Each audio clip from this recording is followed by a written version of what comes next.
ഇന്നുണ്ടല്ലോ ഞാനൊരു lunch preparations video ആയിട്ടാണ് കേട്ടോ വന്നിട്ടുള്ളത്. ടോപ്പിക്കിലോട്ട് പോകുന്നതിന് മുൻപ് തന്നെ എനിക്കൊന്ന് നല്ല സന്തോഷമുണ്ട് കേട്ടോ. എന്താ കാരണം എന്നറിയോ? നമ്മൾ ഷാസ് ഫാമിലിയിലോട്ട് കുറച്ച് കൂടുതൽ ഫ്രണ്ട്സ് വന്നിട്ടുണ്ട് കേട്ടോ, ന്യൂ സബ്സ്ക്രൈബേഴ്സ്. അപ്പോൾ അവരോടൊക്കെ എനിക്ക് വളരെ വളരെ വളരെ നന്ദിയാണ് കേട്ടോ പറയാനുള്ളത്. തുടർന്ന് നിങ്ങളുടെ സ്നേഹവും സഹകരണവും സപ്പോർട്ടും ഒക്കെ ഉണ്ടാവണേ. പിന്നെ ഞാൻ ഏകദേശം ഒരു 20 വീഡിയോസാണ് ഞാനിതിൽ ഇട്ടിട്ടുണ്ടായിരുന്നത്. അപ്പോൾ ഫസ്റ്റ് മുതൽ എനിക്ക് സപ്പോർട്ട് തന്നിട്ടുണ്ടായിരുന്ന എൻ്റെ എല്ലാ സബ്സ്ക്രൈബേഴ്സിനും ഒരിക്കൽ കൂടി ഞാൻ താങ്ക്സ് പറയാണ് കേട്ടോ. തുടർന്ന് നിങ്ങളുടെ സപ്പോർട്ട് ഞാൻ പ്രതീക്ഷിക്കുകയാണ്. ഞാൻ ഈ ക്ലീൻ ചെയ്യുന്ന സാധനം ഉണ്ടല്ലോ, ഇതെന്താന്നുള്ള അതിൻ്റെ കറക്റ്റ് പേര് എനിക്കറിയില്ല. ചുരക്ക ചിരവക്ക അങ്ങനെ എന്തുകൊണ്ടാണ് സാധനം, അത് പച്ചക്കറി വെക്കണം. ഇതിൻ്റെ കറക്റ്റ് പേരെന്താന്നുള്ളത് അറിയുന്നവരൊന്ന് കമൻറ്റ് ചെയ്യണം കേട്ടോ. പിന്നെ പാവക്ക കൈപ്പക്ക എന്നൊക്കെ പറയും, ഞങ്ങളുടെ ഇവിടെ കൈപ്പക്ക എന്നാണ് കേട്ടോ പറയാം.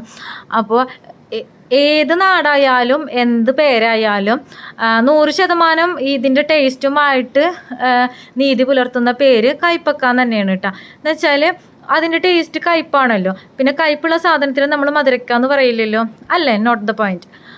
അപ്പോൾ ഓക്കെ. പിന്നെ ഇന്ന് മീൻ കിട്ടിയിട്ടുണ്ടായിരുന്നത് അയിലായിരുന്നു കേട്ടോ. അപ്പോൾ അയിലൊക്കെ ക്ലീൻ ചെയ്തിട്ട് അത് കായം പുരട്ടിയിട്ട് അത് പൊരിക്കുന്നുണ്ട് കേട്ടോ. അപ്പോൾ ഇന്ന് പച്ചക്കറി, ഉപ്പേരി, മീൻ പൊരിച്ചത്, പപ്പടം പൊരിച്ചത്, അച്ചാർ, ഇതൊക്കെ തന്നെ ആയിരുന്നു കേട്ടോ ലഞ്ചിനായിട്ടുണ്ടായിരുന്നത്. ഇത് കഴിഞ്ഞ ദിവസത്തെ വീഡിയോ ആണ്, ഇന്നത്തെ വീഡിയോ അല്ല കേട്ടോ. പിന്നെ എനിക്ക് നിങ്ങളോട് പറയാനുള്ളത് എന്താണെന്നറിയാം, ഞാനുൾപ്പെടെ, അതായത് നമ്മളുടെ ജീവിതത്തിൽ നമ്മൾ സന്തോഷവും മാത്രം ആഗ്രഹിച്ചിട്ടാണ് നമ്മൾ ജീവിക്കാൻ പാടില്ല കേട്ടോ. കാരണം നമ്മളുടെ ജീവിതത്തിൽ എല്ലാ ഇമോഷൻസും എല്ലാ ഫീലിങ്സും ഉണ്ടാവണം.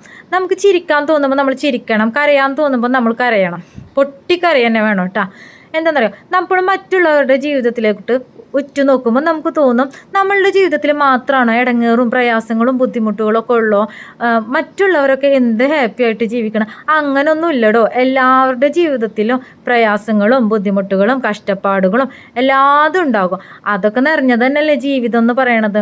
അതല്ലാണ്ട് ഫുൾ ടൈം അല്ലെങ്കിൽ ഒരു ജനിച്ച അന്ന് മുതൽ മരിക്കുന്ന അന്ന് വരെ നമുക്ക് സന്തോഷത്തിൽ മാത്രമായിട്ട് നമുക്ക് ജീവിക്കാൻ പറ്റില്ലല്ലോ. ഇല്ല, എല്ലാ ഫീലിങ്സും ഇമോഷൻസും ഒക്കെ ഉൾക്കൊണ്ടിട്ടുള്ളതാണ് ജീവിതം. അതല്ലാത്തത് വെറും അഭിനയം മാത്രമല്ലേ. അപ്പോൾ അതിനല്ലേ നമ്മൾ സിനിമ, സീരിയൽ, റീൽസ് എന്നൊക്കെ പേരിട്ടിട്ടുള്ളത്. അപ്പം നമ്മൾ അതിൽ കൂടെ ഒന്നല്ലല്ലോ ജീവിക്കുന്നത്. നമ്മൾ ജീവിതമായിട്ട് തന്നെ ജീവിക്കാം കേട്ടോ. പിന്നെ എൻ്റെ ഈ വീഡിയോസൊക്കെ ഉണ്ടല്ലോ, നിങ്ങൾക്ക് ഇഷ്ടപ്പെടുകയാണെന്നുവെച്ചെങ്കിൽ നിങ്ങൾ ലൈക്ക് ചെയ്യുക, കമൻറ്റ് ചെയ്യുക. പിന്നെ സബ്സ്ക്രൈബ് ചെയ്യാത്ത ഒരുപാട് കൂട്ടുകാരുണ്ട് കേട്ടോ. അപ്പോൾ അവരൊക്കെ ഒന്ന് സബ്സ്ക്രൈബ് ചെയ്തിട്ട് എന്നെ ഒന്ന് സപ്പോർട്ട് ചെയ്യണം കേട്ടോ.